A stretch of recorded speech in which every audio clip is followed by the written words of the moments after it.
Hi, welcome back to the channel.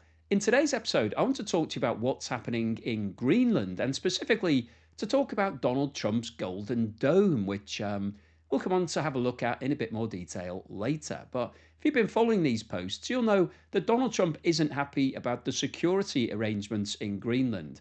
And famously, he said in a recent interview that Greenland have increased their security by adding a further dog sled. Well, Europe has now come out in defense of this situation, and some of the big powers have committed to providing a lot of manpower. So it's been reported that Germany have now sent a delegation of 13 people, the UK have sent one person, Norway have sent two, and Sweden have sent what they're classifying as several. So that possibly could be as many as three. So overall, we're talking about a relatively small number of people. In fact, I think I had more people on my stag weekend than they've sent to Greenland on this mission. So I don't think this is ticking the box in terms of increasing the level of security that Donald Trump is looking for. So in today's video, I wanted to go through what's going on here because this is a classic negotiating tactic by Donald Trump. Donald Trump has written one of the most successful business books of all time called The Art of the Deal. And I thought it was worth summarizing what Donald Trump said in The Art of the Deal in terms of how you go about a negotiation. So the first point is that you start extreme. So open with a demand that sounds bold or outrageous. So obviously something like the USA needs Greenland is relatively extreme. So that's the starting point just to wake everybody up to what's going on here. You then anchor the debate. So you set a reference point so everything else is measured against it.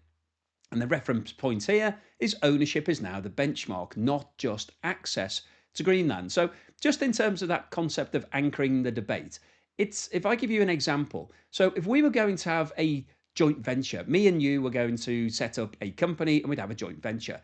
And if I said to you, okay, we're all ready to go. Oh, by the way, I'll have 90% and you can have 10% of all of the revenue. You wouldn't be very happy with that, would you? You'd be thinking, hang on a minute, I thought we were 50-50 on this. But if I said, no, no, no, it's 90 or 90-10, that's fine, isn't it? And then we had a debate about it. Well, setting the anchor at 90, the reason I would be doing that is to try to get some sort of outcome that would be significantly north of 50. So in that scenario, if you said, well, hang on a minute, not 90, and I said, okay, I'm prepared to drop to 75%, then you might give in, you might concede and say, okay, then 75%. So taking a step back, I've managed to get 3/4 of all of the revenue, and you've got 1/4, mainly because I set an outrageous opening demand. So the concept here is that you should feel good ending up with 25% because I was only offering you 10% to start with. That's the concept here. That's the idea. Another point is that you go public early. So use media to frame the issue before the negotiations start. So obviously, Truth Social is Donald Trump's go-to place for posting. And we'll have a look in a moment at what he's just posted on Truth Social about Greenland, just to keep this narrative going. You then force a reaction, so make others respond to your idea, not theirs. So everybody's on the defensive trying to react to what you've put forward. So you've got the opening salvo, the opening thrust. And this is what's happening in Europe at the moment. So I mentioned that Germany and the UK and Norway and Sweden have sent some people over there. They wouldn't have done that if Donald Trump hadn't started talking about the USA taking Greenland. You then negotiate back. So concessions can look reasonable compared to the original ask. So in my example, I'm offering you 75%. That looks pretty good deal now compared to 90%. That's the concept. So the USA controls the debate.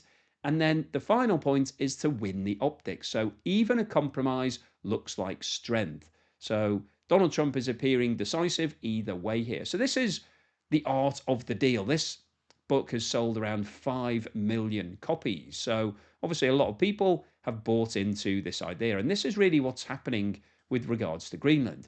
Now, in terms of the latest post on Truth Social, it's this one. It says, the United States needs Greenland for the purpose of national security. It is vital for the Golden Dome. So, what is the Golden Dome? Well, this is a concept of having a full defense system. So, you have a layered system whereby you have radar and satellite and interception missiles, and basically a whole lot of defense. If somebody was sending a nuclear weapon, for example, from Russia to the USA, you'd have a number of interception points where you'd be able to be aware of it early. And Greenland forms part of this Golden Dome. The reason why I think this terminology has been used is that Israel has the concept of an iron dome. So they've talked about their defensive system being an iron dome. So Golden Dome's obviously better than iron. So I think that's why Donald Trump's chosen golden for his version of it that we are building. NATO should be leading the way for us to get it. If we don't, Russia or China will, and that is not going to happen. Militarily, without the vast power of the United States, much of which I built during my first term, and am now bringing to a new and even higher level, NATO would not be an effective force or deterrent, not even close. So basically, that's just saying the whole of Europe, complete waste of time. They know that, and so do I. NATO becomes far more formidable and effective with Greenland in the hands of the United States. Anything less than that is unacceptable. So, this is the whole anchor point that we just talked about. Set out your stall, say, listen, we're taking Greenland, we have to have it, anything else is completely unacceptable. So, that's the initial starting point. Get everybody thinking about that, and then maybe something that's a bit more of a compromise will look like a good deal. That's the concept here. That was followed up with another post a couple of hours later saying, NATO, tell Denmark to get them out of here now. 2 dog sleds won't do it. Only the USA can. And this is in response to an article that Donald Trump has attached that says Danish intel warned last year about Russia and Chinese military goals towards Greenland and Arctic. And there's actually a video attached to this. So let's have a look at the video that Donald Trump attached to this post on Truth Social. If it's an invasion, it would be the shortest, fastest invasion in the history of mankind, I would think. Sure. I don't think that's where the president's priority is. So the very first point in this video is talking about invasion. Is the USA going to invade Greenland? Now, this guy's going on to say that he doesn't think he'll do that. But again, it's just setting that marker to sort of get in people's minds that there could be an invasion. It's sort of subliminal advertising for the invasion, so to speak. He definitely puts all options on the table. He's a master of shaping an information environment and is sort of setting the stage around all that's happening. I think that with the exercise of power in Iran and in Venezuela, people are thinking differently. I think some of our European friends are sort of losing their minds again for a moment. But really, I think he's made very, very clear that Europe has failed to invest in and protect this very strategic place. One way or another, America is going to make sure it doesn't go to our adversaries. I think that falls right dead center in the Monroe Doctrine 2.0, that is sometimes called the Donroe Doctrine. But it's really making sure that Russia and China are not going to disrupt our hemisphere to our disadvantage. And I think probably the president put options out there that are so strong and shocking that when we settle on the landing point, it would have been unacceptable at the outset, but surprisingly, everyone will find it wonderful and peaceful and prosperous. So he's making exactly the same point that I've just discussed about you set out with an outrageous demand and then pedal back from that and get to a point where actually you may have wanted from the starting point. So nobody really knows what that is, whether we're talking about the USA trying to buy Greenland or just to negotiate some form of deal whereby they can put military bases all over Greenland. But we'll talk about it in a moment. But the USA pretty much has full access to Greenland anyway at the moment. So nobody really knows what the key driver here is, because Denmark isn't under attack. Greenland isn't being invaded by China and Russia. The inference from some of this stuff is that Russia and China are trying to take that territory. That isn't happening at the moment. NATO, it's a NATO territory. Greenland is part of the Kingdom of Denmark, so therefore it comes under NATO. So it would be defended if Russia or China invaded. So there's already that doctrine down there. It doesn't really need to be part of the USA in order to fall under the protection banner. Now, in terms of Denmark's response to all of this, there has actually been a meeting between the Kingdom of Denmark and the USA. So let's hear about what's going on there. We have decided to form a high-level working group to explore if we can find a common way forward. The group, in our view, should focus on how to address the American security concerns, while at the same time respecting the red lines of the Kingdom of Denmark. I'll just stop this for a moment here. In terms of just the backdrop here and setting the scene, Donald Trump does all of his presentations, usually in front of the White House. It's got quite a nice setting. It looks quite impressive. This looks like my old school building that they're standing in front of here. I'm not sure whether they've got any glass in those windows or what's going on, but they could do a bit better, I think, Denmark. It could raise the game a bit more. It could even just get those flags flying a bit better so you can see them. I know they are Danish flags, but it could be anything really. It could just be somebody's washing. They set down this working group that will try to set out a path forward.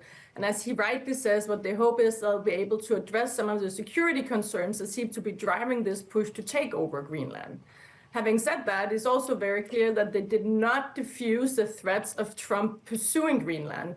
That was the hope, but not really the expectations that they would get that out of the meeting. But the sense is that we got as much out of it as possible. The situation didn't escalate, and I think that was what some people was concerned of. Now, one of the things that you don't see very often these days are men smoking pipes. Certainly not men in positions of power, but you can see here that Denmark's foreign minister is clearly sporting a pipe. He's doing his very best to emulate Winston Churchill from World War II, but not quite sure he's got the same gravitas as Winston Churchill. Well, maybe he has. Maybe it's the pipe that does it.